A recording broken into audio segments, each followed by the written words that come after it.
Welcome everyone to JEE वाला। तो आज हम लोग देखेंगे एक्शन एंड रिएक्शन और उसके बाद फ्री बॉडी डायग्राम और इस पर क्वेश्चन हम लोग देखेंगे। तो हम लोग शुरू करते हैं। तो सबसे पहले हम लोग शुरू करते हैं एक्शन के बारे में। तो एक्शन हम लोग किसको कहते हैं? तो एक्शन क्या है? It is the force exerted by one body over the other body. यहाँ हो सकता है कि वन बॉडी बॉल भी हो सकता है, बीम भी हो सकता है, रोलर भी हो सकता है या और भी कुछ हो सकता है।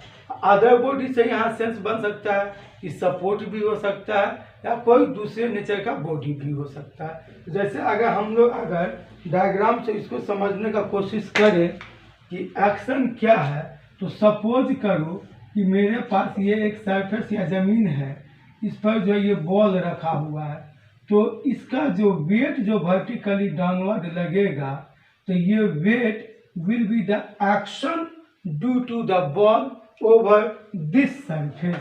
ये सरफेस पर बात समझ गए? तो ये सरफेस यहाँ एक सेकेंड बॉडी हो गया और बॉल यहाँ एक फर्स्ट बॉडी हो गया। तो यही वेट हो गया एक्शन और ये सरफेस हो गया जो ये एक्शन को रोक रहा है या एक्शन का इफेक्ट महसूस कर रहा है। ये हो गया। और इसी को हम लोग यहाँ पर थोड़ा सा और आगे आसान भाषा में लिख दिए हैं कि हेयर यानी इक्विलिब्रियम के केस में या इस सिचुएशन को लेकर के here weight of the body acting on support is action. तो ये सरफेस जो है यही इस बॉल को सपोर्ट किया हुआ है, तो हम लोग इस सरफेस को सपोर्ट बोल सकते हैं। तो ये हो गया हम लोग का एक्शन। ये हो गया, इसमें क्लियर हो गया क्या चीज कि एक्शन मतलब इसका जो वेट सपोर्ट पर लग रहा है, दैट इज द एक्शन। अगर जनरल लैंग्वेज में बोले तो action is the effect of force by one body on another body. ये हो गया। इसके बाद रिएक्शन। तो अब देखो इसी डायग्राम से समझ लो कि जब ये बॉल का वेट वर्टिकली डाउनवर्ड लग रहा था, तो ये सपोर्ट क्या करेगा, इस वेट के साथ इक्विलिब्रियम में आने के लिए एक रेजिस्टिव फोर्स डेवलप करेगा ये वेट के अगेंस्ट में, ताकि वेट ऑफ द बॉल और ये रिएक्शन, इसी को हम लोग रेजिस्टिव फोर्स जो है ये दोनों इक्विलिब्रियम में आ जाए या फिर इस बॉल का इफेक्ट यहाँ पर इस सपोर्ट पे कम से कम हो सके। तो ये जो रेजिस्टिव फोर्स जो सपोर्ट एक्सर्ट कर रहा है बॉल पर, इसी को हम लोग बोलते हैं एक्शन। ये हो गया। तो यहाँ पर ये लिखे हुए हैं the resistive force offered by the support against the weight. Weight भी तुम बोल सकते हो या फिर तुम यहाँ पर फोर्स हम अभी लिख दे रहे हैं, फोर्स भी तुम बोल सकते हो, इज नोन एज रिएक्शन। दोनों चीज को लेकर के बोल सकते हैं। तो रिएक्शन फोर्स समझ में आ गया होगा। रिएक्शन फोर्स किससे बोलते हैं? तो रिएक्शन इज द, या सिंपली रिएक्शन भी बोलते हैं। तो reaction is the resistive force against the action. तो इसमें जो है कुछ नोट करने वाला बात है, क्या है? तो reaction is always equal and opposite to action. ये हमेशा जो है रिएक्शन जो होगा ये एक्शन के हमेशा इक्वल और अपोजिट होगा। इक्वल करने का मतलब जितना वे मैग्नीट्यूड एक्शन का होगा उतना ही मैग्नीट्यूड रिएक्शन का भी होगा। और अपोजिट कहने का सेंस क्या हुआ कि अगर हमारा एक्शन वर्टिकली डाउनवर्ड लग रहा है तो रिएक्शन वर्टिकली अपवर्ड लगेगा। अगर एक्शन वर्टिकली अपवर्ड लगेगा तो रिएक्शन वर्टिकली डाउनवर्ड लगेगा। अगर एक्शन लेफ्ट हैंड साइड इस टाइप से अगर लगेगा एक्शन, तो रिएक्शन इस टाइप से लगेगा, यानी डायरेक्शन में जस्ट ये इसके अपोजिट होगा। और इसको हम लोग न्यूटन्स लॉ से भी बोल सकते हैं कि every action has equal and opposite reaction. ये न्यूटन्स लॉ से भी हम लोग को ये मालूम है कि एक्शन होगा अगर प्रोड्यूस तो वहाँ रिएक्शन होगा ही। तो अब यहाँ पर जैसे हम लोग देख रहे हैं कि ये सरफेस अगर हॉरिजॉन्टल है तो रिएक्शन कैसे जा रहा है, वर्टिकली जा रहा है। तो एक बात याद रखोगे, सेकेंड पॉइंट में हम यहाँ लिख दिए हैं क्या चीज तो reaction is always normal to the surface. तो अगर यहाँ पर जैसे ये वेट अगर लग रहा है इसके ऊपर में, सरफेस के ऊपर में, तो सपोर्ट जो रिएक्शन लगा ये सपोर्ट को लेकर के लिखा जा रहा है। ये चीज को ध्यान में रखोगे। यहाँ पर ये जो लिखा जा रहा है ये सपोर्ट को लेकर के ये लिखा जा रहा है कि अगर सपोर्ट रिएक्शन फोर्स एग्जर्ट कर रहा है तो वो रिएक्शन क्या होगा, तो सपोर्ट से हमेशा नॉर्मल लिया जाएगा। तो ये बात यहाँ पर याद रखोगे कि सपोर्ट अगर हॉरिजॉन्टल है तो रिएक्शन वर्टिकल होगा, और अगर सपोर्ट वर्टिकल है तो रिएक्शन जो होगा ये हॉरिजॉन्टल हो जाएगा। अगर इंक्लाइंड अगर है सपोर्ट हम लोगों का तो इस इंक्लाइंड से नॉर्मल होगा रिएक्शन फोर्स। तो ये जो होता है रिएक्शन ये हमेशा सपोर्ट से नॉर्मल लगता है। अब नॉर्मल में जैसे यहाँ हम डायग्राम दिखा रहे हैं कि ये टुवार्ड द सपोर्ट से ऊपर की ओर जा रहा है, यहाँ भी ये इस तरफ में जा रहा है, यहाँ भी ये ऊपर की ओर जा रहा है। तो अब ये जो बात जो है ना ये डिपेंड करता है एक्शन के ऊपर में। अगर इसका वेट डाउनवर्ड है इसीलिए ये रिएक्शन अपवर्ड है, लेकिन अगर ये ऊपर की ओर लगने लगे, सपोज करो 1 मिनट के लिए, वेट चूंकि हमेशा वर्टिकली डाउनवर्ड ही लगता है, लेकिन इमेजिन करो कि वेट वर्टिकली डाउनवर्ड ना लग करके अगर ऊपर की ओर लगता तब क्या होता है रिएक्शन, तब रिएक्शन फोर्स ये डाउनवर्ड की ओर लगता, एंगल 90 डिग्री ही रहता। तो एक्शन का डायरेक्शन देख लेना है कि एक्शन किस डायरेक्शन में लग रहा है, उसके अपोजिट डायरेक्शन में रिएक्शन फोर्स को रिप्रेजेंट कर देना है। और मैग्नीट्यूड में ये हमेशा एक्शन के इक्वल ही होता है। तो अब हम लोग इसमें देखेंगे free body diagram. Free body diagram पे जो है वो डायग्राम से रिलेटेड ऑब्जेक्टिव क्वेश्चन आता है। तो हम लोग फ्री बॉडी डायग्राम किसको बोलते हैं तो वो थोड़ा सा देख लो। तो फ्री बॉडी डायग्राम हम लोग किसको कहते हैं, तो हम इसको एक एग्जांपल से समझा देते हैं, फिर डिफिनेशन तुमको हम समझा देंगे। ये जैसे सपोज करो कि मेरे पास में ये एक वर्टिकल वाल है, ठीक है, और एक बॉल को जो है यहाँ पर स्ट्रिंग से बांध करके इसको हैंग करा दिया गया है। ये हमारे पास में सिचुएशन है। इस बॉल का जो वेट है वो W वेट है। ये पॉइंट ऑफ कांटेक्ट हो गया A, और ये पॉइंट को मान लो कि O बोल दिया, ये हो गया B। ये सिचुएशन है, इसका हमको फ्री बॉडी डायग्राम ड्रॉ करना है। तो फ्री बॉडी डायग्राम जो हम लोग ड्रॉ करते हैं तो फ्री बॉडी डायग्राम में जो बॉडी को कंसीडर करते हैं सिर्फ उसको बनाते हैं। जैसे यहाँ बॉल हमारा कंसीडर होगा क्योंकि फोर्स वगैरह बॉल ही पे लग रहा है, ठीक है। तो क्या किए कि इसका जो फ्री बॉडी डायग्राम बनाएंगे तो हम यहाँ पर एक बॉल को, ये जो बॉल है उस बॉल को हम यहाँ पर बना लेंगे, ठीक है। इसका ये सेंटर है तो सेंटर मार्क कर दिए, ठीक है। अब देखो इस पर कौन कौन सा फोर्स लग रहा है, तो वर्टिकल वेट इसका लग रहा है W, तो ये हो गया वर्टिकल वेट W, ठीक है। अब यहाँ पर एक स्ट्रिंग बंधा हुआ है तो इस स्ट्रिंग में टेंशन लगेगा, तो यहाँ पर इंक्लाइंड ये कुछ एंगल दिया रहेगा, तो ये एंगल से यहाँ पर जो है एक टेंशन लग गया। यहाँ पर चूंकि कॉन्टैक्ट बना रहा है तो यहाँ पर एक्शन है कि इधर जो है बॉल वॉल को पुश करने का कोशिश कर रहा है, तो इसके अगेंस्ट में यहीं से जो है एक रिएक्शन फोर्स लगेगा वॉल के जरिए RA। तो ये जो डायग्राम जो हम लोग बना रहे हैं इस डायग्राम को हम लोग बोलते हैं फ्री बॉडी डायग्राम। ये डायग्राम कहलाता है फ्री बॉडी डायग्राम। तो कैसे ये डायग्राम बना है, तो इस डायग्राम को वॉल से हटा दिया गया, इसके सराउंडिंग में यहाँ वॉल था, वॉल को हटा दिया गया और जितना भी फोर्स था उसको इस पर रिप्रेजेंट कर दिया गया। तो यही डायग्राम को हम लोग बोलते हैं फ्री बॉडी डायग्राम। तो इसको बोलते कैसे हैं, तो a diagram obtained by isolating the body. देखो a diagram formed by isolating the body. Isolating का मतलब बॉडी को आप सराउंडिंग से अलग कर दीजिए, ठीक है, आइसोलेट। तो बॉडी को पहले आइसोलेट कर दिए थे, isolating the body from surrounding, surrounding से, उसके बाद and representing all the forces acting on it, और इस पर जो भी फोर्स लग रहा है उस फोर्स को रिप्रेजेंट कर दो। तो इस डायग्राम को हम लोग बोलते हैं फ्री बॉडी डायग्राम। इस पर जो है हम लोग को क्वेश्चन आता है, एक तो अननोन वैल्यू फाइंड करने के लिए भी आता है और डायरेक्ट फ्री बॉडी डायग्राम भी आता है कि which of the following free body diagram correctly represent the free body diagram of the given figure as shown. Figure में तुमको एक सिचुएशन दे देगा, आप बोलेगा कि कौन सा free body diagram correctly represent कर रहा है, तो वो भी हम लोग अभी जस्ट सीखेंगे।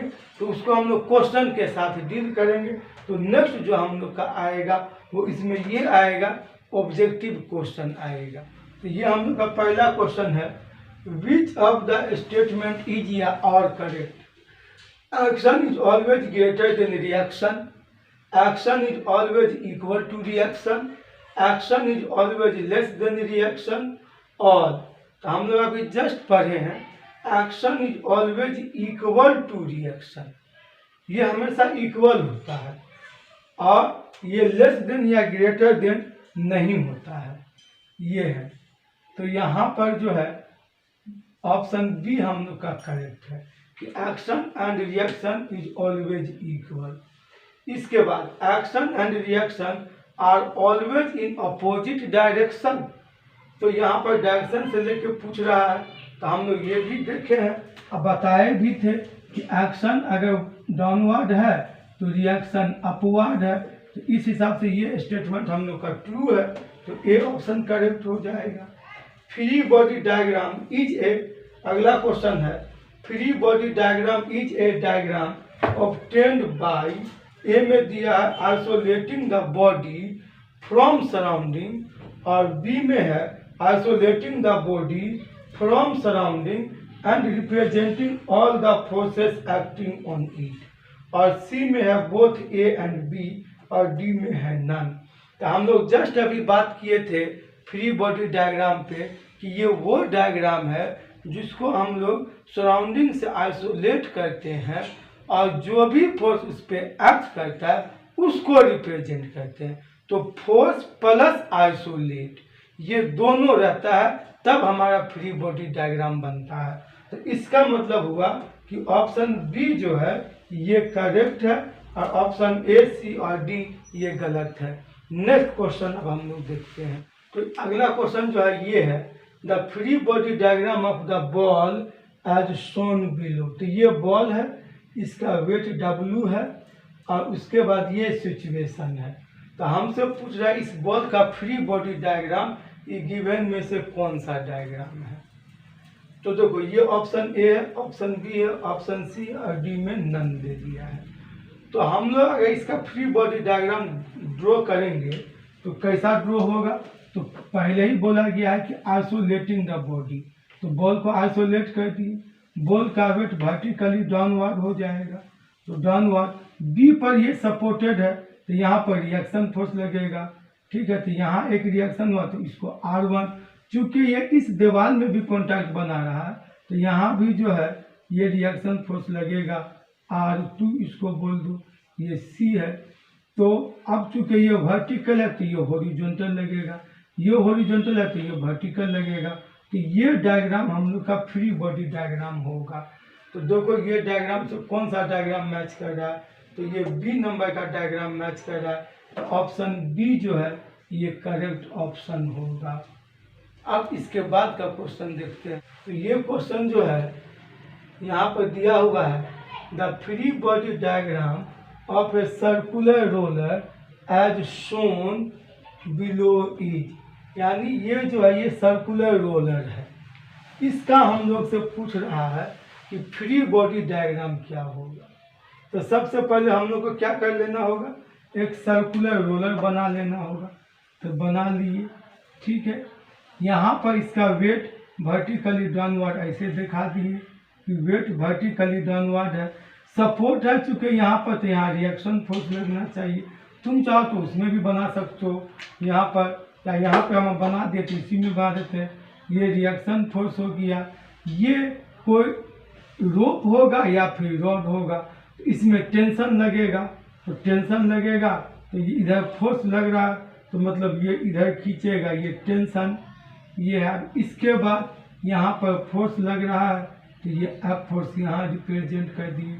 तो ये इसका फ्री बॉडी डायग्राम हो गया। एकदम ध्यान से देखो, जहाँ जहाँ जो फोर्स लग रहा है काउंट भी कर सकते हो कि एक वेट हो गया, दूसरा रिएक्शन हो गया, तीसरा एफ हो गया, चौथा टेंशन। 4 फोर्स लग रहा है रोलर पे, तो 1 2 3 4 फोर्स देख लेते हैं किसमें 4 फोर्स है। तो 4 फोर्स यहाँ भी दिख रहा है, लेकिन इसमें क्या है, तो रिएक्शन और डब्ल्यू का डायरेक्शन सेम दिख रहा है और यहाँ पर अपोजिट डायरेक्शन दिख रहा है। तो इसका मतलब हुआ कि ये डायग्राम गलत है। यहाँ पर 3 ही फोर्स दिख रहा है, तो ये भी गलत है, क्योंकि 4 फोर्स दिखना चाहिए। अब इसमें चेक करने की जरूरत नहीं है, यहाँ पर ये सेम दिख रहा है, 4 फोर्स है और रिएक्शन और वेट दोनों अपोजिटली है। तो इसका मतलब ऑप्शन ए हम लोग का करेक्ट है। अब इस पर न्यूमेरिकल भी देख लेते हैं। तो ये हम लोग का क्वेश्चन है, the tension in the cable A B and reaction at C I respectively. यानी ये डायग्राम दिया हुआ है, इसमें हम लोग से पूछ रहा है कि ए बी में टेंशन और सी पर रिएक्शन फोर्स का वैल्यू क्या होगा। तो सिंपली अब जब यहाँ बोल ही दिया है, तो हम इसी में फ्री बॉडी डायग्राम का इमेज बना देते हैं। यहाँ पर आर सी लगेगा, ठीक है, और ये वेट वर्टिकली डाउनवर्ड लग रहा है, तो यहाँ पर टेंशन टी लगेगा, ठीक है। यहाँ पर 3 फोर्स है, तो लमीज थ्योरम लगाना चाहते हैं, लेकिन एक दिक्कत है कि देखो टेंशन दूर जा रहा है, ये भी दूर जा रहा है और आरसी इधर आ रहा है, तो लमीज नहीं लगेगा, ऐसा ही आसानी से निकल जाएगा। ये थीटा खाली फाइंड आउट कर लेते हैं। तो थीटा इक्वल टू ये थीटा अगर लेंगे, ये 90 डिग्री है, तो बी सी बेस हो जाएगा और ए बी हाइपोटेन्यूस हो जाएगा। तो base by hypotenuse, base by hypotenuse B C by A B equal to cos theta होता है। तो इसका मतलब हो गया कि cos theta equal to B C हो गया 20/40, दैट इज 1/2। तो थीटा इक्वल टू 60 डिग्री हो जाएगा। तो ये 60 डिग्री हम लोग का हो गया। अब देखो सिंपली तुम इसको रिसॉल्व कर लो, एकदम आसानी से एकदम बन जाएगा। इसको तुम सिंपली रिसॉल्व कर लो कि इक्विलिब्रियम में है, तो यहाँ क्या हो जाएगा, तो यहाँ हो जाएगा t sin 60 डिग्री। तो t sin 60 डिग्री हो गया, तो इक्विलिब्रियम में है, तो ये किसके बराबर होगा, 500 के न्यूटन। तो t sin 60 degree equal to 500, तो t इक्वल टू 500 बाय साइन 60, तो √3/2। तो ये 2 ऊपर चला जाएगा, तो दैट इज 1000 बाय √3 न्यूटन। एक तो मिल गया, लेकिन यहाँ 2 गो में देख रहे हैं 1000 बाय √3, तो बाय में यहाँ नहीं है, बाय में आया है, तो ऑप्शन ए ही सही होना चाहिए। अगर डॉट फुल लगे तो चेक कर सकते हो, क्योंकि यहाँ सब अननोन है, माने अलग अलग फोर्स है, इक्वल नहीं है, तो इसलिए ज़्यादा डॉट नहीं है। एक निकल गया तो दूसरा भी सही होगा, लेकिन अगर डॉट लगता है तो तुम चेक कर सकते हो। तो आप इसी को अगर टेंशन को इधर लिखेंगे तो क्या लिखेंगे, टी कॉस थीटा। तो T cos 60 degree equal to कितना हो जाएगा, आर सी।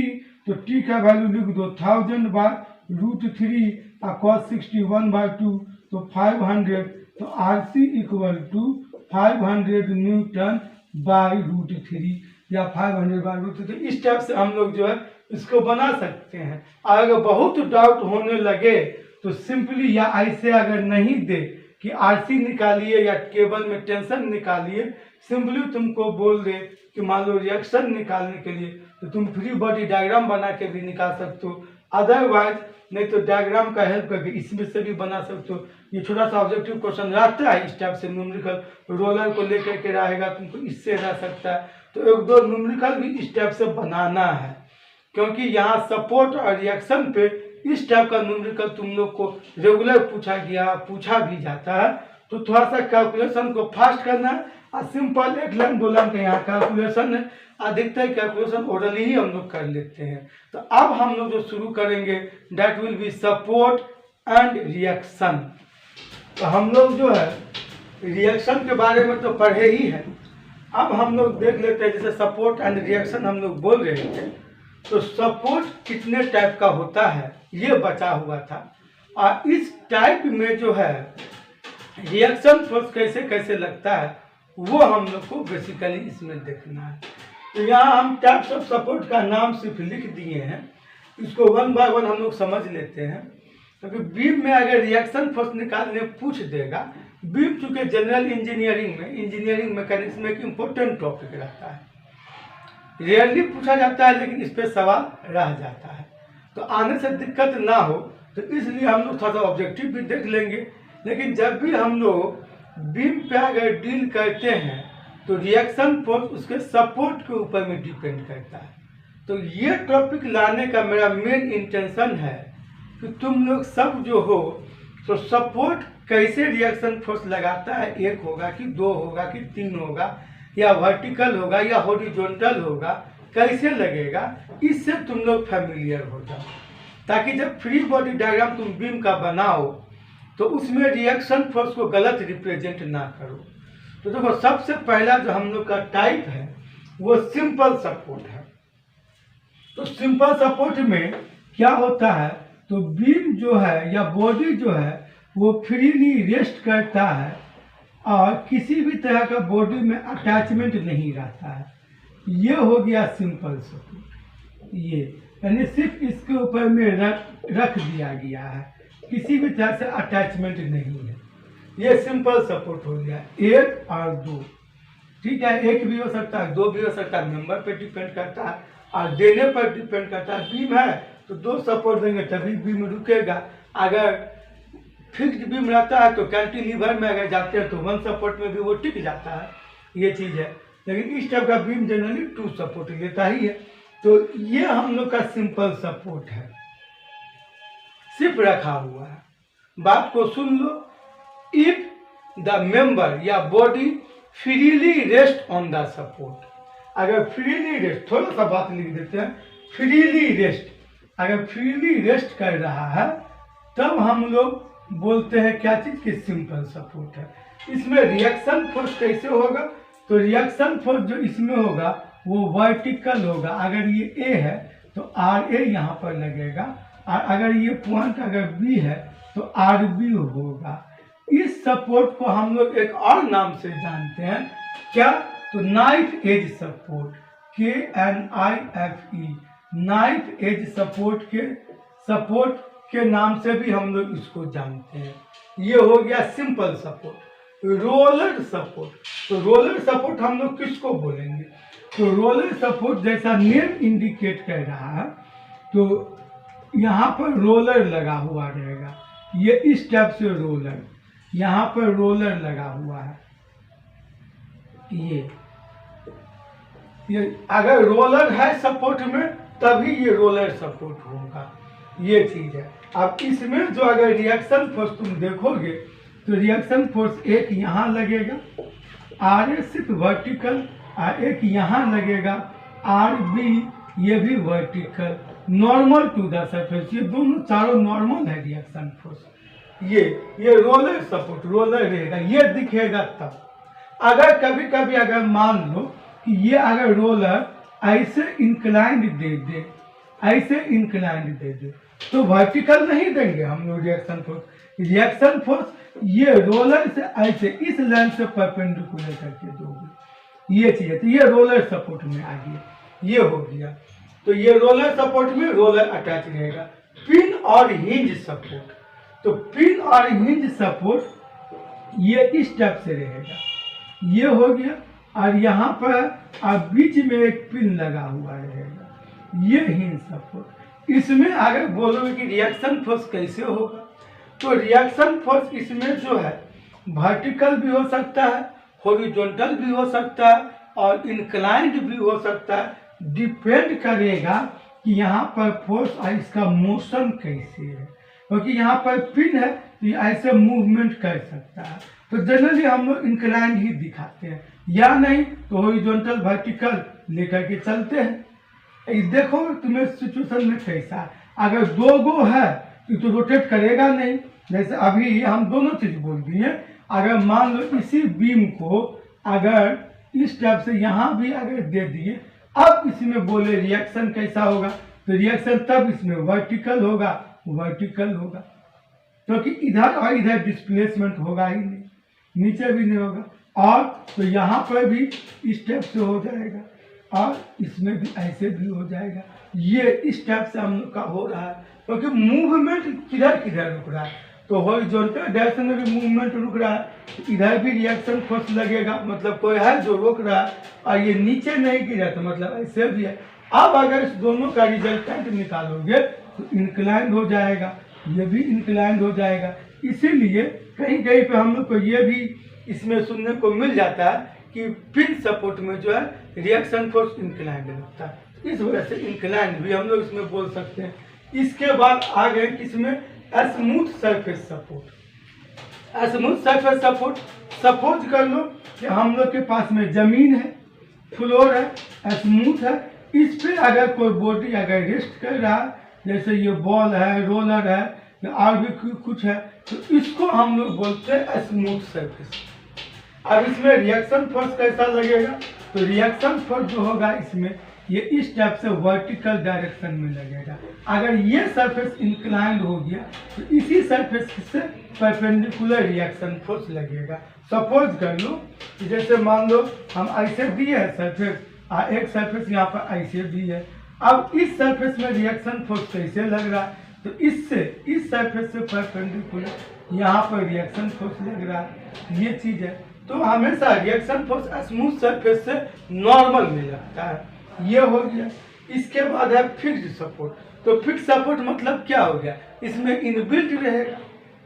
इनबिल्ट यानी कहने का मतलब ये हो गया कि अगर मेरे पास में बीम है या कोई मेंबर है, बीम है या कोई मेंबर है, इस टाइप से अगर फिक्स कर दिया गया है, इस टाइप से अगर कोई फिक्स कर दिया गया, तो ये हो गया क्या चीज, फिक्स सपोर्ट।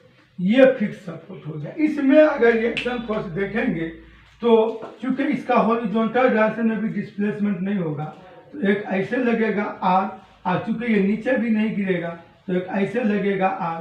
तो इस दोनों को अगर रिजल्टेंट निकाल लेते हैं, R1 R2 अलग अलग नेमिंग भी कर दिए हैं, तो रिजल्टेंट निकालेंगे तो इंक्लाइंड हो जाएगा। तो ये इसका हो जाएगा रिएक्शन फोर्स, इंक्लाइंड हो जाएगा। इस टाइप से रिसॉल्व करेंगे तो ये हो जाएगा R1 R2। ये रिएक्शन फोर्स निकालने का सबसे आसान तरीका। देखो कि बॉडी का मूवमेंट किधर रुका हुआ है, जिधर रुका हुआ है सपोज कर उधर ही मान लो कि कोई है या कोई फोर्स मौजूद है जो उसका डायरेक्शन या मोशन को रोक रहा है, तो उसी वहीं पे हम लोग रिएक्शन फोर्स को रिप्रेजेंट करते हैं। तो इसमें क्या है कि ना तो ये बीम आगे जा सकता है और ना ही ये नीचे की ओर आ सकता है। तो इस टाइप से हम लोग रिएक्शन फोर्स को दिखाते हैं। तो ये हो गया इसमें टाइप्स ऑफ सपोर्ट। अब और दो इसमें हम लोग ऑब्जेक्टिव टाइप का प्रॉब्लम भी देख लेते हैं। तो यहाँ पर एक क्वेश्चन है, the reaction at A and B R, यानी ए पॉइंट पर और बी पॉइंट पर जो रिएक्शन लग रहा है वो फाइंड आउट करना है। ऑप्शन 4 4 4 5 5 4 और नन, ये हमको दिया हुआ है ऑप्शन में। तो अब देखो एकदम आसानी से हम लोग निकाल सकते हैं। यहाँ पर हो गया, यहाँ पर आर ए हो गया, ये आर ए लिख दिए और यहाँ पर आर बी लिख दिए। चूँकि ये बीम इसको कैरी कर रहा है तो R A plus R B, R A plus R B equal to कितना हो जाएगा, ये 9 किलो न्यूटन हो जाएगा। अब क्या करो, एक जगह पर मोमेंट लगा दो, वैरिगनेस थ्योरम जो था, क्या summation M A equal to 0 कर दिए, तो क्या हो जाएगा R B into 6 equal to 6 into 4 plus 3 into 2, क्योंकि ये घुमाएगा एंटी क्लॉकवाइज और ये घुमाएगा क्लॉकवाइज, तो ये पॉजिटिव लेंगे तो ये माइनस, एक ही बार में इधर कर दिए। तो आर बी इक्वल टू कितना हो जाएगा 24 प्लस 6 डिवाइडेड बाय 6, तो यानी 30/6, तो 5 किलो न्यूटन। तो 5 किलो न्यूटन आर बी होगा। बी ऑप्शन में देखो ये 5 किलो न्यूटन यहाँ पर दिख रहा है बाद में, पहले नहीं होगा, बी बाद में है तो बाद में 5 किलोन्यूटन, यहाँ 5 आ रहा है, ठीक है। अब आर ए कितना होगा, तो इस इक्वेशन का यूज कर लो, तो R A equal to 9 minus R B यानी 9 minus 5 that is 4 kilo newton. तो ये हो गया 4 किलो न्यूटन, तो आर ए हो गया 4 और ये हो गया 5, तो ऑप्शन बी हमारा सही है। इसके बाद इसमें हम लोग देख रहे हैं, इसमें भी वही चीज़ पूछा गया है। तो देखो इसमें ये क्या है, यूनिफॉर्मली डिस्ट्रीब्यूटेड लोड है, लोड जो है तो यूनिफॉर्मली डिस्ट्रीब्यूटेड है। तो टोटल लोड इसमें कितना हो जाएगा, तो टोटल लोड इक्वल टू, इसको ये हो गया रेट कि 1 मीटर में है इतना और टोटल लेंथ है 8, तो दोनों को मल्टीप्लाई कर दो, तो 8 4 जा 32 किलो न्यूटन टोटल लोड है। अब चूंकि ये बीम जो है दो ही सपोर्ट में है, दोनों इंड सपोर्ट में है और यूनिफॉर्मली डिस्ट्रीब्यूटेड लोड है, तो दोनों support half half load carry कर लेगा। इसमें तो ये सब कैलकुलेशन करने का भी झंझट नहीं है। फ्री बॉडी डायग्राम देखेंगे तो एगो रिएक्शन फोर्स यहाँ लगेगा, एक रिएक्शन फोर्स यहाँ लगेगा, तो R A equal to R B और क्या हो जाएगा, तो 32 का आधा 16 किलो न्यूटन। तो इस टाइप से इसमें जब इवनली लोड रहे, सुन लोगे बात को, ये इवनली डिस्ट्रीब्यूटेड लोड हो गया। अगर पॉइंट में भी अगर यहाँ पर 6 था और यहाँ पर 3 था, अगर 6 दे देता ना तो ये इवनली हो जाता। तो मतलब क्या, जितना लोड है आधा ये लेता आधा ये ले लेता। तो ये सब कैलकुलेट करने का जरूरत नहीं पड़ेगा। तो ये थोड़ा सा गौर करोगे, ठीक है, कि लोड कैसा है, इवनली है या सिमेट्री। अगर सिमेट्री भी तुम बोल सकते हो, सिमेट्री मतलब अगर बीच से लाइन काटे तो जितना लोड इधर दिख रहा है उतना ही लोड इधर भी दिख रहा है, तो मतलब ये सपोर्ट और ये सपोर्ट दोनों में रिएक्शन फोर्स इक्वल डेवलप होगा। सिमेट्री बढ़िया वर्ड है, सिमेट्री चेक कर लो लोड का, कि अगर इसके बीच से अगर लोड सिमेट्रिकल है तो दोनों सपोर्ट का जो रिएक्शन फोर्स होगा that will be equal in magnitude. इसमें कुछ कैलकुलेशन करने का जरूरत नहीं है। तो 16 किलो न्यूटन यहाँ पर देखो कहाँ है, तो ये ए नंबर में, तो ए नंबर सही हो गया। तो ये सब कंसेप्ट लगाएंगे। और दूसरा चीज़ ये है कि बहुत जल्द ही टेस्ट का क्वेश्चन जाएगा, अपलोड होगा तो टेस्ट दोगे, उसमें ये सब इंक्लूड रहेगा। मैं समझ गए, हम भी ये सपोर्ट रिएक्शन तक जनरल इंजीनियरिंग में डालेंगे और उसके बाद जो ब्रांच पेपर में जो सोम चल रहा है स्ट्रेंथ ऑफ मटेरियल, उसमें जहाँ तक हुआ है उसमें वहीं तक का आएगा। ठीक है, तो नेक्स्ट क्लास में हम लोग मिलते हैं।